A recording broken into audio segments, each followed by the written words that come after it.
കാവുകൾ വളരെ മനോഹരമായിട്ടുള്ള ആവാസ വ്യവസ്ഥയാണ്.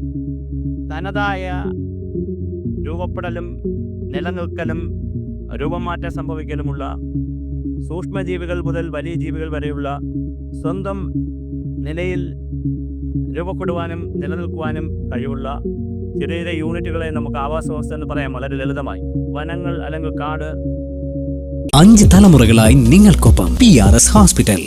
അതുപോലെ നദീവ്യവസ്ഥകൾ, മരുഭൂമികൾ, പീഠഭൂമികൾ, പർവ്വതങ്ങൾ, ഇവയെല്ലാം നമുക്ക് ഓരോ ആവാസ വ്യവസ്ഥയെ കണക്കാക്കാം. അങ്ങനെ പറയുമ്പോൾ വളരെ പ്രധാനപ്പെട്ട ഒരു ആവാസ വ്യവസ്ഥയാണ് കാവുകൾ. ബലിയിടുന്ന സ്ഥലം എന്നൊരർത്ഥവുമുണ്ട്.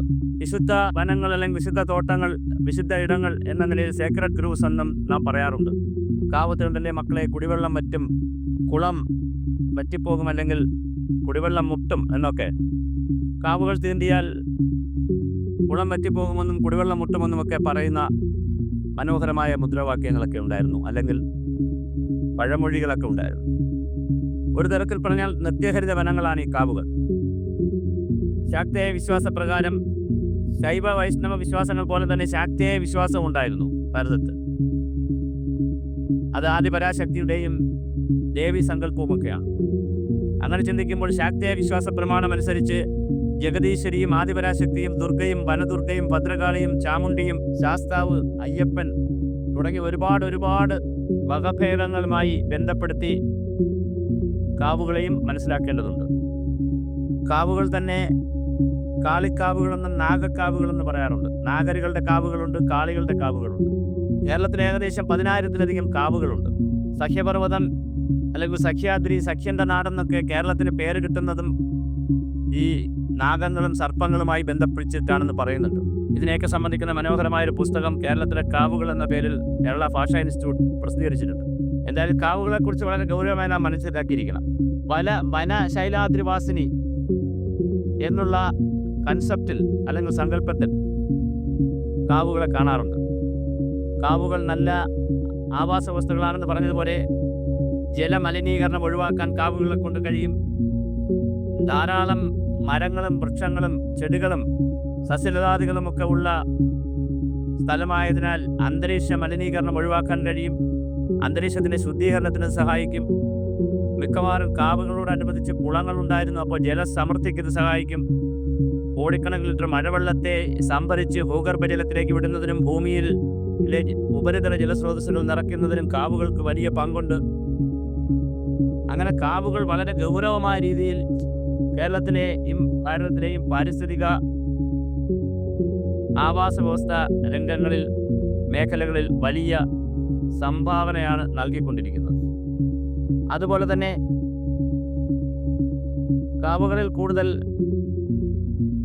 വടക്കൻ കേരളത്തിലാണ് കൂടുതൽ കാവുകൾ. ഇപ്പോൾ ലോകനാർക്കാവ്, കൊടുങ്ങല്ലൂർ കാവ്, മാടായിക്കാവ്, പനയന്നാർക്കാവ്, വള്ളിയാൻകാവ്, വള്ളിയൂർക്കാവ്, എത്ര വലിയ കാവുകളാണ് കേരളത്തിൽ, വടക്കൻ കേരളത്തിലുള്ളത്.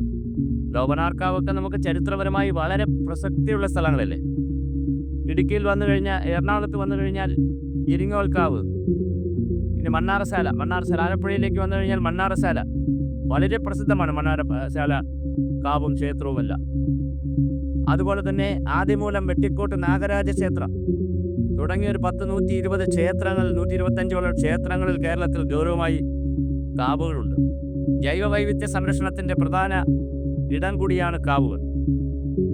മണ്ണ് സംരക്ഷണം നന്നായി നടക്കുവാൻ കാവുകൾ നമ്മെ സഹായിക്കും.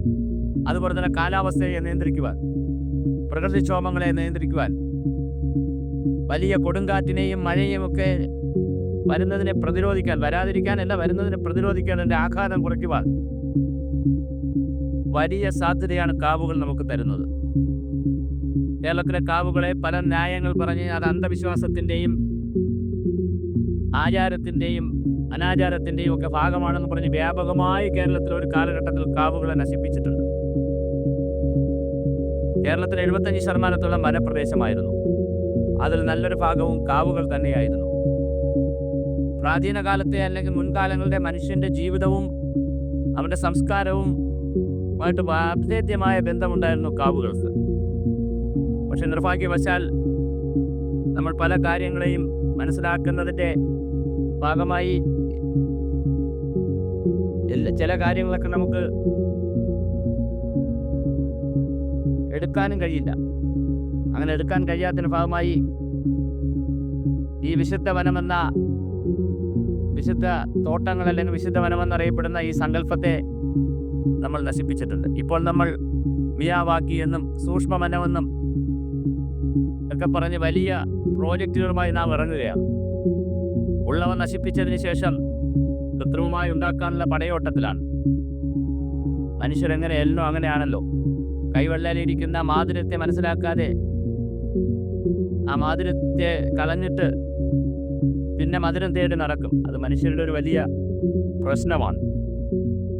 നിരവധി മരങ്ങൾ അരയാൽ, വെള്ളപ്പയിൽ, പ്ലാവ്, ആഞ്ഞിലി, വാഗ, കൂവളം, അത്തി, പുന്ന, ചാര്, മഞ്ചാടി, കുന്നൻപാല, വട്ട, ഒരട്ടിപ്പന, ചന്ദനം, ഉതി, പെരുമരം, എത്രയെത്ര മരങ്ങൾ, മുള്ളാത്തി, പാറകം, വയണ, കമുക് എന്നിവയെല്ലാം ധാരാളം. അതുപോലെ പാമ്പുകൾ, കീരികൾ, പിന്നെ എല്ലാം വളരെ വലിയ ജന്തു ജൈവ വൈവിധ്യമാണ് നമ്മുടെ കാവുകളിലുള്ളത്. ഓരോ പ്രദേശത്തെയും പരമാവധി കാവുകളെ സംരക്ഷിക്കേണ്ടത് ദുരന്ത പരിപാലനത്തിൻ്റെ ഭാഗമായി വലിയ ആവശ്യമാണ്. അതുപോലെ തന്നെ ഓരോ ആവാസ വ്യവസ്ഥകളെയും ജലസംരക്ഷണത്തിൻ്റെയും അന്തരീക്ഷ മലിനീകരണം ഒഴിവാക്കി അന്തരീക്ഷം ശുദ്ധീകരിക്കുന്നതിനും ജൈവ വൈവിധ്യം സംരക്ഷിക്കുന്നതിനും എല്ലാം കാവുകളുടെ സംരക്ഷണം അടിയന്തര പ്രാധാന്യം അർഹിക്കുന്നു. കേരളത്തിലുള്ള 10,000-ഓളം വരുന്ന കാവുകളെ അത് ക്ഷേത്രങ്ങളുമായി ബന്ധപ്പെട്ട് നിൽക്കുന്നത് പലപ്പോഴും ആരാധനയുമായിട്ടൊക്കെ നിൽക്കുന്നത് കൊണ്ട് അത് നശിപ്പിക്കപ്പെടുന്നില്ല. എന്നാൽ പോലും ചില ക്ഷേത്രങ്ങളിലെങ്കിലും അത് സംരക്ഷിക്കപ്പെടുവാനുള്ള സാമ്പത്തിക ബുദ്ധിമുട്ട് പല കാരണങ്ങളാൽ സംരക്ഷിക്കപ്പെടുന്നില്ല. പരമാവധി കാവുകൾ സംരക്ഷിക്കപ്പെടുവാൻ നമുക്ക് കഴിയണം. അങ്ങനെ കാവുകൾ സംരക്ഷിക്കേണ്ടത് തീർച്ചയായിട്ടും ആ പ്രദേശത്തിൻ്റെ ജൈവ വൈവിധ്യവും ആവാസ വ്യവസ്ഥയും ജലവും മണ്ണും കാലാവസ്ഥയും എല്ലാം നിലനിൽക്കുന്നതിന് സംരക്ഷിക്കപ്പെടുന്നതിന് വളരെ അത്യന്താപേക്ഷിതമായ ഘടകമാണ്.